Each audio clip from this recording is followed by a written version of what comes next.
ರಾಷ್ಟ್ರ ರಾಜಧಾನಿ ದೆಹಲಿಯಲ್ಲಿ ವಾಯುಮಾಲಿನ್ಯ ಮಿತಿಮೀರಿ ಹೋಗಿದೆ. ಒಂದು ಕಡೆ ವಿಷಯುಕ್ತ ಗಾಳಿ, ಮತ್ತೊಂದು ಕಡೆ ದಟ್ಟ ಮಂಜಿನ ಹೊಡೆತಕ್ಕೆ ಪ್ರಧಾನಮಂತ್ರಿಯವರಿಂದ ಹಿಡಿದು ಸಾಮಾನ್ಯ ಪ್ರಜೆಯೂ ಕೂಡ ಪರದಾಡುವಂತಹ ಕೆಟ್ಟ ಪರಿಸ್ಥಿತಿ ದೆಹಲಿಯಲ್ಲಿ ನಿರ್ಮಾಣ ಆಗಿದೆ. ವಿಮಾನಗಳು, ರೈಲುಗಳು ರದ್ದಾಗ್ತಾ ಇದ್ದಾವೆ, ರಸ್ತೆಗಳು ಮುಚ್ಚಿ ಹೋಗಿವೆ. ನಾಳೆಯಿಂದ ಶಾಲೆಗಳು ಕೂಡ ಅರ್ಧಕರ್ಧ ಬಂದ್ ಆಗ್ತಾ ಇದೆ.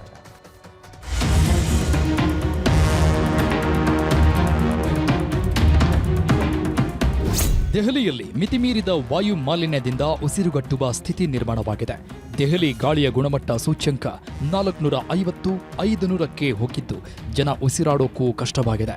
ಒಂದು ಕಡೆ ದೆಹಲಿ ಗಾಳಿ ಮಲಿನವಾಗಿ ಹೋಗಿದ್ರೆ, ಇನ್ನೊಂದು ಕಡೆ ಚಳಿಗಾಲ ಮಂಜು ಇಡೀ ದೆಹಲಿಯನ್ನೇ ಆವರಿಸಿಕೊಂಡಿದ್ದು ರೈಲುಗಳ ಸಂಚಾರ ನಿಲ್ಲಿಸಲಾಗಿತ್ತು. ರಸ್ತೆ ಕಾಣದೆ ಸರಣಿ ಅಪಘಾತಗಳು ಆಗ್ತಿವೆ.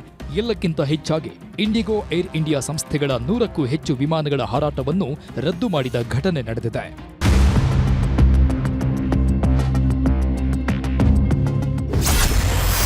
ಕರ್ನಾಟಕದ 21 ಸಚಿವರು, ಶಾಸಕರು ವಿಮಾನದಲ್ಲೇ ಲಾಕ್. ನಿನ್ನೆ ಓಟು ಚೋರಿ ಪ್ರತಿಭಟನೆಗೆ ತೆರಳಿದ್ದ ಕರ್ನಾಟಕದ 21 ಶಾಸಕರು ಇವತ್ತು ಬೆಳಗಿನ ಜಾವ 4 ಗಂಟೆಗೆ ಇಂಡಿಗೋ ವಿಮಾನದಲ್ಲಿ ಶಾಮನೂರು ಶಿವಶಂಕರಪ್ಪ ಅವರ ಅಂತ್ಯಕ್ರಿಯೆಯಲ್ಲಿ ಭಾಗವಹಿಸಲು ಹೊರಟರು. ಆದರೆ ಮಿತಿಮೀರಿದ ವಾಯು ಮಾಲಿನ್ಯದಿಂದ ವಿಮಾನ ಬೆಳಗ್ಗೆ 10 ಗಂಟೆಯಾದರೂ ಟೇಕ್ ಆಫ್ ಆಗಲಿಲ್ಲ. ಸಚಿವರಾದ H K. Patil, Lakshmi Hebbalkar, Sharanprakash Patil, Satish Jarkiholi, Eshwar Khandre, M B. Patil, K J. George ಹಾಗೆ ಶಾಸಕರಾದ ಜಿ.ಎಸ್. ಪಾಟೀಲ್, ಮಾಲಿಕಯ್ಯ ಗುತ್ತೇದಾರ್, ತಿಪ್ಪಣ್ಣ ಕಾಮಕನೂರ್, ನಾಗೇಂದ್ರ ಅಲ್ಲಮಪ್ರಭು, ರೆಹಮಾನ್ ಖಾನ್, ಕೋನರೆಡ್ಡಿ, ಬಸನಗೌಡ ಬಾದರ್ಲಿ, ಆನಂದ್ ಗಡದೇವರಮಠ, ರಾಜುಗೌಡ, ಸಲೀಂ ಅಹಮದ್, ತನ್ವೀರ್ ಸೇಠ್ ವಿಮಾನದಲ್ಲೇ 5 ಗಂಟೆ ಕುಂತಲ್ಲೇ ಕೂತಿದ್ರು. ಕೊನೆಗೆ ಬೆಳಿಗ್ಗೆ 11 ಗಂಟೆಗೆ ವಿಮಾನ ಟೇಕ್ ಆಫ್ ಆಯಿತು.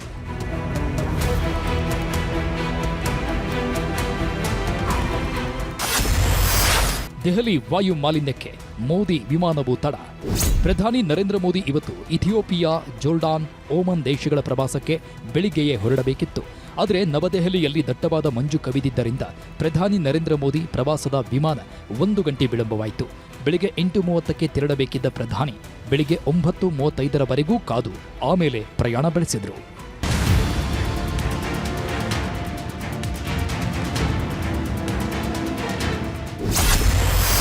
ಫುಟ್ಬಾಲ್ ಆಟಗಾರ ಮೆಸ್ಸಿಗೂ ತಟ್ಟಿದ ವಾಯು ಮಾಲಿನ್ಯ.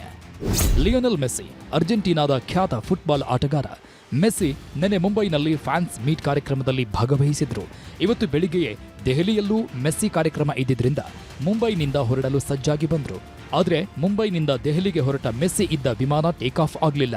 ಸುಮಾರು 3 ಗಂಟೆಗಳ ಕಾಲ ಮೆಸ್ಸಿ ಕಾದು ಕೂತಿದ್ರು. ದಟ್ಟವಾದ ಮಂಜು ಕಡಿಮೆ ಆದ್ಮೇಲೆ ದೆಹಲಿಗೆ ಪ್ರಯಾಣಿಸಿದ್ರು.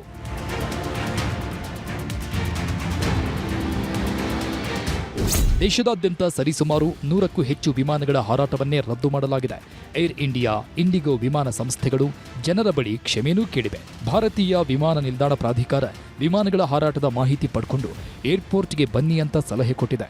ಅದೇನೇ ಇರಲಿ, ದೆಹಲಿಯ ವಾಯು ಮಾಲಿನ್ಯ ಇಷ್ಟು ಕೆಟ್ಟ ಸ್ಥಿತಿಗೆ ತಲುಪಿದೆ. ದೆಹಲಿ ಸಿಎಂ ರೇಖಾ ಗುಪ್ತಾ ಪ್ರಕೃತಿ ಆಟ ಅಂತ ಹೇಳಿ ಸೈಲೆಂಟ್ ಆಗಿದ್ದಾರೆ.